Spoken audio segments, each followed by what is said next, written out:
শেষ পর্যন্ত যিশুর কাছে পরাজিত হতে হবে তাকে। যিশুর মুখমণ্ডলে জ্যোতির্ময় তেজ এবং তার আবির্ভাবের উজ্জ্বলতায় ধ্বংস হবেন অ্যান্টিক্রাইস্ট।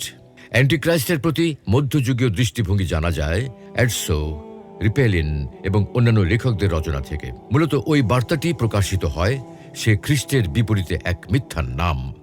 তাদের থেকে লার্নার এই উপসংহারে পৌঁছেছেন যে খ্রিস্ট বা ক্রাইস্টের মতো অ্যান্টিক্রাইস্টের অনেক অনুসারী হবে, নানা অলৌকিক কর্মকাণ্ড করে তার মহাবিষ্ট করে রাখবেন, আর তার রাজত্ব স্থায়ী হবে ৩.৫ বছর। মধ্যযুগীয় তথ্য সূত্রগুলোর বয়ান অনুযায়ী খ্রিস্টের মতো অ্যান্টিক্রাইস্টও জেরুজালেমে আসবেন, কিন্তু তার বেলায় যিশুর সাথে যা ঘটেছিল তার উল্টোটা ঘটবে। তার আগমনে উচ্ছ্বসিত হয়ে ইহুদিরা তাকে সমাদর ও সম্মানিত করবে।